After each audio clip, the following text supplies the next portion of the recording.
Mississippi TV. Y'all tap in with that boy. Best thing smoking on YouTube, shout I ain't lying. Like, comment, subscribe. Man, tell somebody so they can tell somebody about that boy, man. We back in that thing. Continuation on goddamn project AFR operation. You feel me? So, last time I had screened at y'all, you feel me? You know what I was telling y'all? I found my problem, lifter wheel broke off. It scored the ball on my block with my lifter go in there. So I just fixed it. I got the lifter to go all the way down. And basically what I did, I didn't tell y'all how I actually got that lifter out the last time. So it'll be a perfect time to show you how I did it. So, you know, the lifter, let me see. Alright, let me bring y'all over here. Show y'all what I did.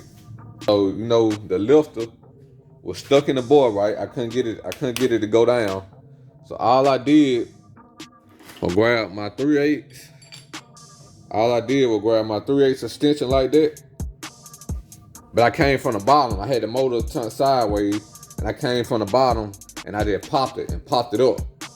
So, remind you, wherever the nick was on the board, I didn't clear it because I came up this way. So what I did today, my boy T had gave me this flat tappet lifter. And for y'all who don't know, this is a flat tappet lifter right here. Hydraulic flat tappet.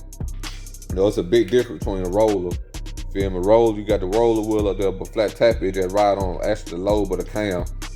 But a roller, it take away some of the resistance because it got a roller on it, so it just rolls smooth on compared to just sitting right on top of the actual lobe of the cam itself. So basically what I did, like I said, I came from the bottom, popped it out. So today I took this lifter right here, I took this flat tappet lifter and went down and popped it out that way. So whatever that nick was, I guess I cleared it. Cause now, as you can see, you know, at first I wasn't even able to get this all the way in, but now as you can see, it's all the way down now. We got nothing but movement. You can tell that I cleared it, cause if not, the link bar right here, it won't be sitting all the way down on the block like that. But by sitting down on the block, that means it clear. It's going all the way down. And if you don't believe me, hold on. Let me get this one in there. This one wasn't wrong with this, so let me get these and fall back in there. Hold on. See that right there? They sitting right on the block too, so it's level. Same thing with this. We good, out. We back in business, G. Now, just to bring y'all up on speed, I just sent all my head gasket back. I sent the one back that would have had me at 13-1 compression.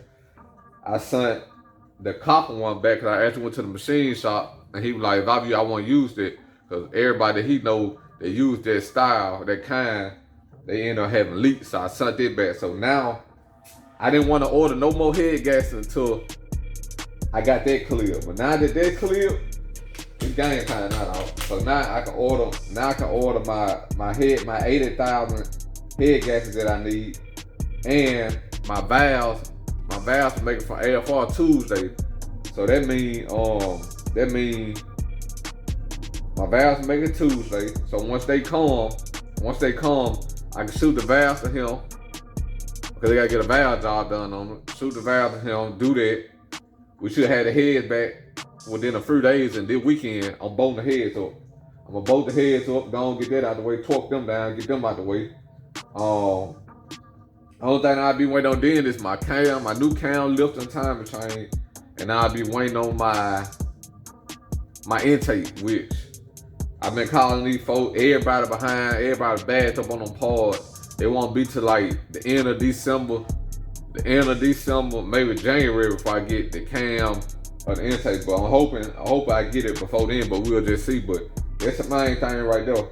If they were gonna determine, I would have had to take this block. If I would have had to take this block to the machine shop, would have been a pain because I probably would have had to bolt the heads back up, bolt the intake. Just bolt the heads back up if I could put the intake on it and actually grab it with my that little thing I use to pull the whole motor out with. You feel me? So now that I got that out of the way, it's smooth sailing now, dog. They were the main thing right here. We got that junk. So this just like an update, just to let y'all know what I'm waiting on.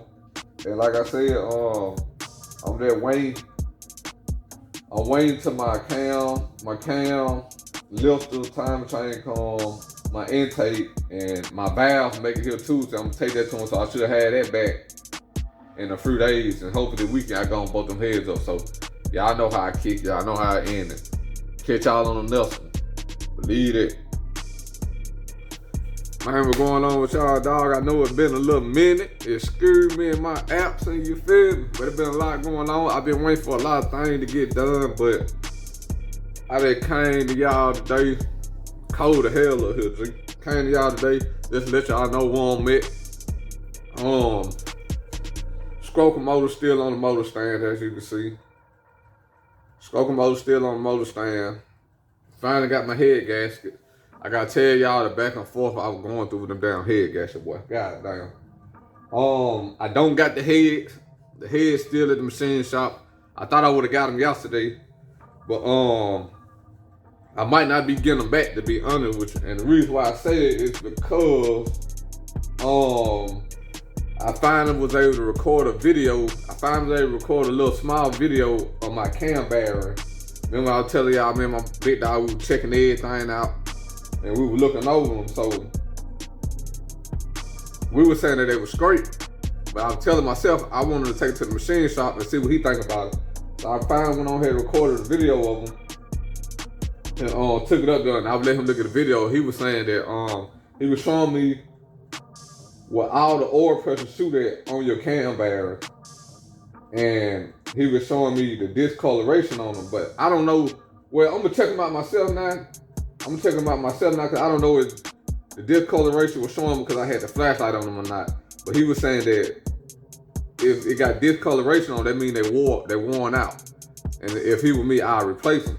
So he told me how much he'll charge to replace them. There was a little bit of nothing, you feel me? So to be on the safe side made me feel better. I'm gonna go ahead and let him replace. So the reason why I say I'm not gonna get the heads back is because if I'm gonna take the block if I'm gonna take the motor up there, let him change the cam bearing, I'm just gonna go ahead and let him put them heads on that joint. I wanted to do it, show y'all how to do it for the people who never put heads on. I wanted to show them they can actually do it themselves. They want to save some money and do it themselves. But I done did it before, you feel me? And it'll make sense if he already got the heads up there. I might just go ahead and let him bolt them on. So that's why I said I might not get the heads back. When I get the heads back, they'll actually be on the motor. I'm gonna bring the whole motor back, then put it back on the motor stand, cover it up till my camera intake make it. So dog,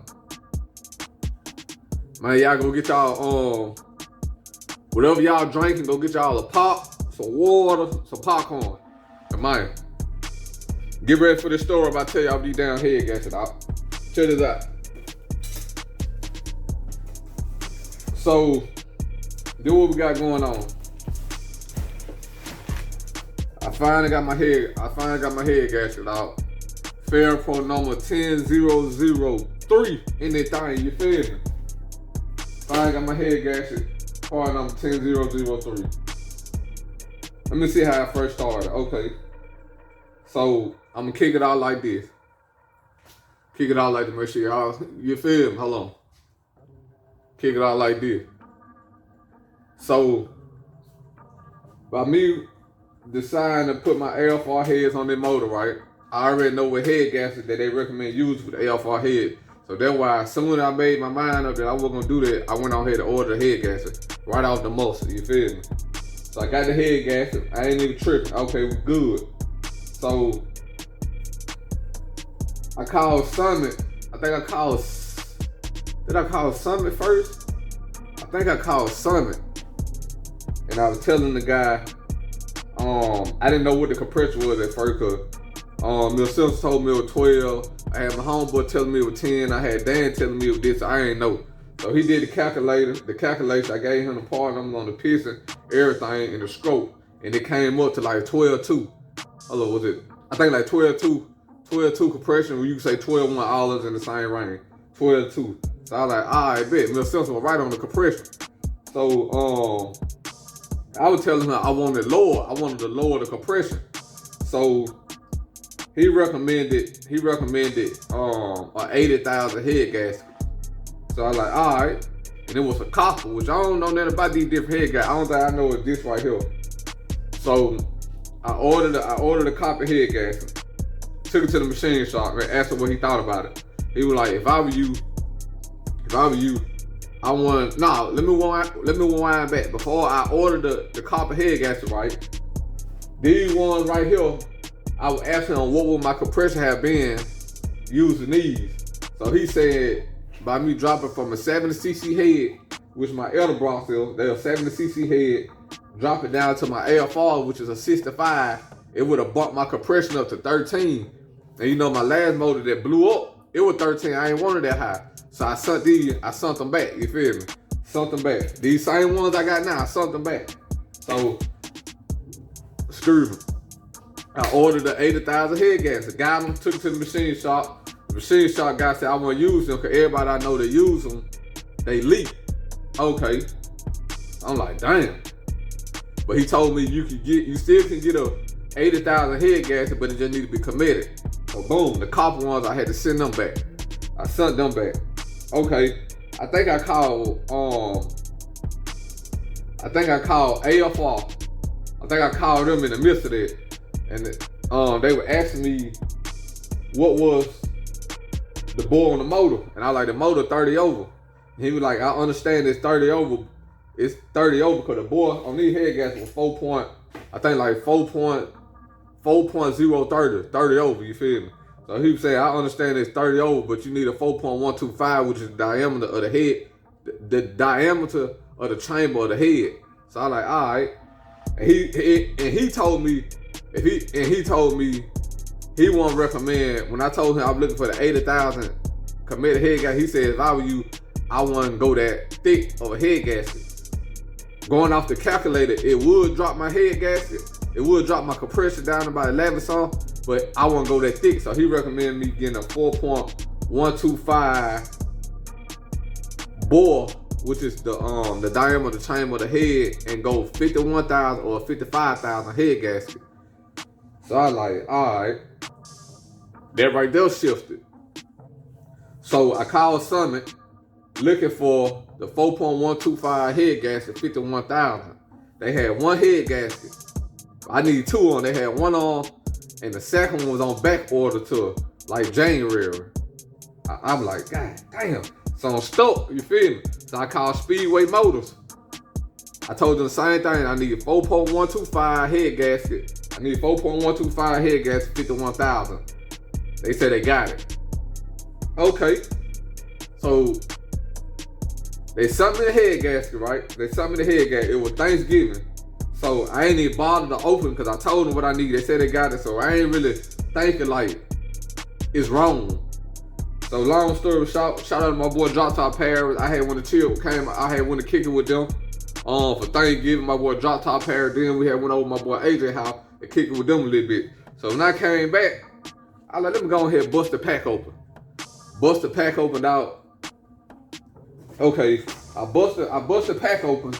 I think I bust the pack open, and on the box right here, it had a label. It had the part number, and when you hit the part number, it take you to their website. On their website, you type in the part number that it had up there. It bring up a 4.125 bore, and it bring up a 51,000 head gasket. I was like, okay, but on the end of the pack, cause they packed their head gasket different in a black box. I'll never forget it. It had the bore size. I think, what was the bore size? Hold on, 4.125. I think the bore was on there. It was like 4.165. So I'm like, man, ain't no goddamn way I've told you for what I need, and they still sent me the wrong thing. So I had to call them back the next day, tell them what was going on, and she was like, yeah, the part number do bring it up as a 4.125, 51,000 head gasket, but it's wrong. So I was telling the woman what my problem was, and she said that they had what I needed. So I'm like, all right. At this point, I'm getting tired of these damn folks. Got me going back and forth. You feel? I'm tired of it now. So she said, what she gonna do? She gonna get a technician to measure it before they ship it out to me. So She said she gonna call me back in 30 minutes. Call me back in like 30 minutes. 30 minutes went by, I ain't hear from her. An hour went by, I ain't hear from her. So, now she said she gonna call me back in like 30 minutes to an hour. An hour and a half went by, and then she finally called me. And she was like, "I'm sorry, all the part number was wrong, so we gonna have to change all the labels on our online description and everything. We don't got what you need." So I'm like, damn, dog. So remind you, these head gaskets right here, these were the first one that I ordered, right? And the only reason why I sent them back, because the homeboy told me that my compression would have been 13. So now I'm in a situation now that Summit got one of them, but the other one on back order until like January. So through the whole process, I know how to come up with the compression now. Cause it's a compression calculator that you put your measurements in. You put your measurements in, and at the end, it's like a record calculator. You match equal, and it'll give you your displacement on your motor and your compression. So I'm putting all the numbers in of the CC of the head, stroke, my piston, and all that. And the head gasket thickness. This one right here, homeboy told me it would have been 13-to-1 compression. So when I'm putting it in, that's another thing I learned through the process. I've been learning so much through the whole process. So I'm playing with all the numbers. And when I put these head gaskets in, the compression came up to 12-to-3. So I'm like, damn. Homeboy said it would have been 13. So this why I sent these back. So okay. So it's like, it's either wait the next year, January, to get the head gasket, or go back with these jumps right here that I ran on the 355 with no problem. So I called AFR and I was telling them what was going on. And I asked them, what's the difference between a 4 point... Oh, you know what? I know what it was. I think the reason why he told me to go 4.125, well, he said the border chamber and the lower the compression. But at this point, my mind made up. My compression gonna be high anyway, so I don't even give a damn. You feel me? So I called him, told what was going on, and I was asking him, what's the difference between the 4.125 and the one that they recommend for my head, which I ran on 355, which I had no problem. He was like, well, if you're not worried about the compression, you actually run these head gaskets and you'll be fine. So I told him, I was like, so what would the compression be with these head gaskets right here that recommend for my head? Remind you, when I did it, I came up with 12.2, 12.3. So he put it in, he was like, your compression be around like 12-3. All right. I was like, all right, cool. I was like, all right, cool. Longer than 13, I'm cool. So long story short, dog, the head gasket that I first ordered, that I know I wasn't gonna have to run with my AFR head, them the head gaskets that I had to order at the end of this long ass process to work. You feel me? Cause if not, I would have been waiting like January, dog, and I didn't feel like doing. So I went on here to order the 41,000 with this 41,000 Fail Pro head gasket, which I ran on my 355, and my compression gonna be around 12-3. So it's back to running that 110 in the thing, you feel me? Because the compression gonna be high, which is cool because I did it all last year. But I was talking to an OG in my hometown, OG Carl, shout out to you, boy. And he was telling me, with that type of compression, you might well say I got a race in. That's a race mode. With when I got it from Mill Simmons, he was saying that it's a high compression street motor, but when you got compression that high, I guess you could say that's really race compression. So, you know what I'm saying? I don't really call it no race mode. I just say high compression stroker engine. So, but what OG Carl was telling me, what he was telling me, if I'm gonna run that type of compression, I need to run 116, 110 only in the motor. So, in my last motor, you know, my 13-to-1 compression, I mixed it. But with this one, I'm gonna try that 110. I'm gonna run all 110 and just see how it goes. Cause I don't think this, which I don't got no problem running 110. It just pricey as hell. I like $40 for 5 gallons, and this car might eat like 3 of these tanks up, so that might be 4, 8, 12, like 120. So it's just gonna be the tab that's kind of pricey. So that won't meant, dog. I know it's been like 2 weeks, but I was waiting on my head. You know, my AFR finally something I packed, and they shouted me on 7 intake valves. So I called them, told them that they got me my 3 intake valve, my 8 intake valve guide, and 1 intake valve. So they had to send me 7 more intake valves. So I finally took it to them last Friday, and I called them. I went up there yesterday. I called him Thursday. They were like, yeah, they're gonna try to be finished with it Friday. So I went up there yesterday, and he was like, he been training some guys in the shop how to do certain things, so he gonna try to finish it. He was gonna try to finish it yesterday, but I don't got him, so he ain't finished. So I think he took it as when I told him I'm gonna go ahead and bring my motor up to him. I guess he was like, he got tired now, cause like, well, he didn't need me being in a rush to get the heads back. If I'm gonna take the motor here to get all my cam battery replaced, and since I'm getting all the cam battery replaced, I got the head gasket. I got all my head bolts. I'm just gonna drop them. I let him put the heads on here. So when I bring it back, cover it up and wait on my cam and intake. So man, I don't got no action for y'all this weekend, dog. Y'all that be patient with that boy, cause it's a process. It's the process when it comes to this type of work. You feel me? Especially with the parts being on hold, being a backup. So they were more like an update video. I finally got my head gasket. I had to go back with the one that I first ordered in the beginning. The one that I sent back, and I got them. So now we on deck. Now I just gotta decide. When I'm gonna take the motor up there. I don't know if I'm gonna take it up there next week or wait till I get paid again to take it up there. I don't know. So I guess y'all just stick around, keep the notification bells on, so when I do post, y'all better know what's going on, know something fit to drop. But that's why y'all gotta follow me on Instagram, dog, cause I be saying a lot on the Instagram story what I'm gonna do or what's coming up before you put it on YouTube. But man, y'all add me on Instagram, dog. My little Instagram page, it's gonna be on the beginning. It's on the beginning of every one of my videos. So y'all add me on that joint. Stay tuned, tap in with that boy. I'm about to get ready to get on up out of here. I didn't want to tap in with y'all because I didn't want to go 3 weeks without saying nothing. Y'all don't know what's going on. Y'all that's in the blue. So at Mississippi TV, y'all tap in with that boy. Bet I ain't smoking on YouTube, shout. I ain't lying. Like, comment, subscribe. Man, tell somebody so they can tell somebody about the boy, man. Highway 45, bring down Center Clay County. Then my neck of the wood back home, baby. When I'm out there, I'm gonna catch y'all on the level, boy. Be easy out there, be safe too, and stay dangerous, boy.